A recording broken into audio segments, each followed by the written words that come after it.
Assalamualaikum warahmatullahi wabarakatuh.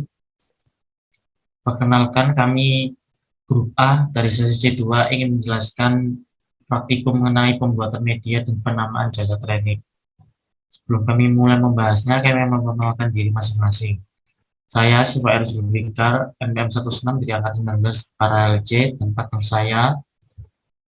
Elza Humayroningrum, NPM 17 dari Paralel C Angkatan 19.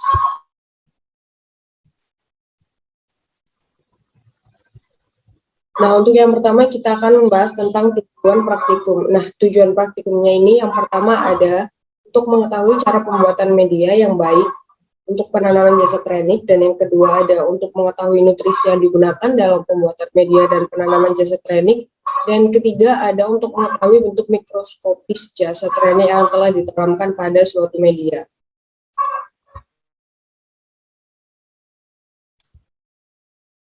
Kemudian ada pengertian dari pembuatan media.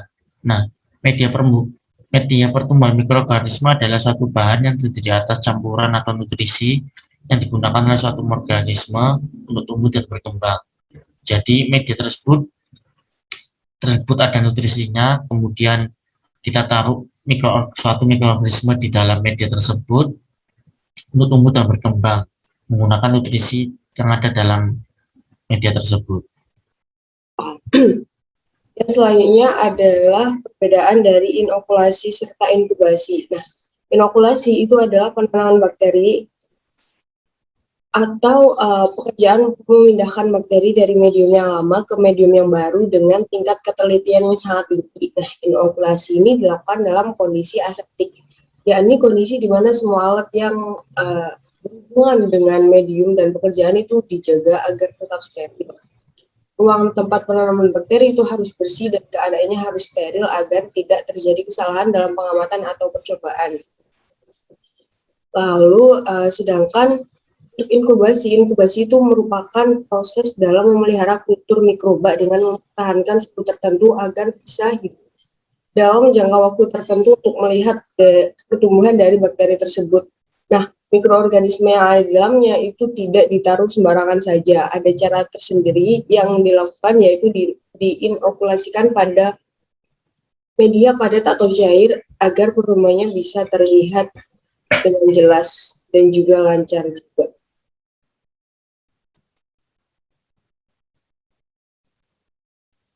Kemudian ada metode inokulasi. Yang pertama adalah metode tebar, yaitu tetes inokulum dilakukan pada sebuah medium agar nutrien dalam cairan periodis menyebar. Kemudian ada metode tusuk, yaitu menusukkan ujung jarum ose yang terdapat inokulum kemudian dimasukkan dalam media. Kemudian ada metode tuang, yaitu batang dituang bersama suspensi bakteri ke dalam petri dish, lalu dihomogенkan dan dibiarkan padat. Kemudian terakhir ada metode gores, yaitu inokulum yang digunakan di permukaan agar nutrien dalam cairan periodis dengan jarum pindah. Lalu yang selanjutnya adalah kegunaan dan fungsi dari jasa training. Prinsip atau fungsi dari isolasi mikroba atau jasa training itu adalah memisahkan satu jenis mikroba dengan mikroba yang lain yang berasal dari campuran bermacam-macam mikroba.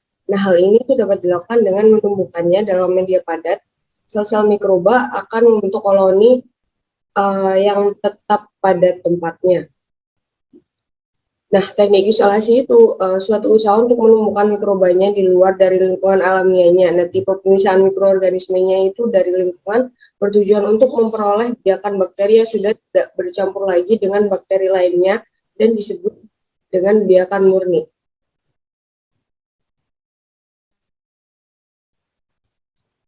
Kemudian ada syarat pembuatan media.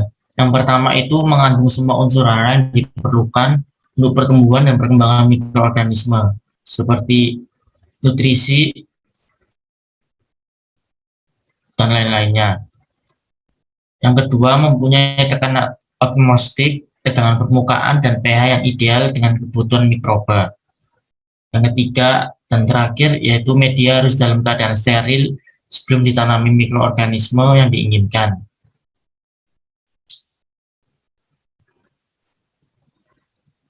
Lalu ada faktor-faktor yang mempengaruhi dalam penanaman jasa trenik atau mikrobanya. Nah, yang pertama itu adalah nutrien atau kebutuhan nutrisi dari mikrobanya untuk membentuk energi dan menyusun komponen sel. Jadi nutrien ini harus terpenuhi agar jasa trenik atau mikroba dapat tumbuh dengan baik. Lalu yang kedua ada tersedianya air yang cukup. Nah, jasa trenik itu juga memerlukan air serta berkembang biak. Karena itu pertumbuhan sel jasa trenik di dalam medium juga dipengaruhi oleh jumlah air. Lalu yang ketiga ada nilai pH. Nah, pH ini sebisanya di set medium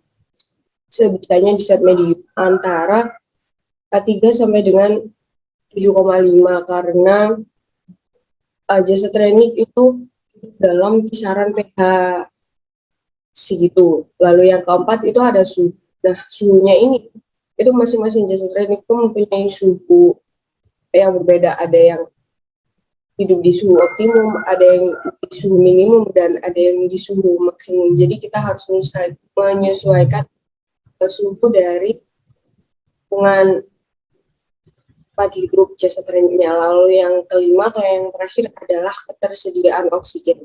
Dan tahan makan dan lingkungan itu juga berpengaruh terhadap jenis jasa trenik yang tumbuh pada makanan tersebut. Berikutnya adalah kesimpulan. Berdasarkan data dari hasil percobaan yang diperoleh, maka dapat disimpulkan sebagai berikut. Jenis-jenis media berdasarkan bentuknya yaitu ada media padat, semi padat, dan cair. Media padat dalam percobaan ini berupa media agar dan kecambah, sedangkan media cairnya adalah nutrient board. Yang kedua, hasil pengamatan secara makroskopis air got pada media nutrient board, media agar, dan kecambah adalah bentuk sedap, warnanya begitu kuningan, serta berlendir. Sedangkan secara mikroskopisnya adalah bentuknya jasad rendiknya tak beraturan, tak berinti, dan berkoloni. Yang terakhir, metode penamaan jasa teknik pada media agar dan kecambah adalah metode gores, sedangkan pada nutrient board adalah metode tusuk.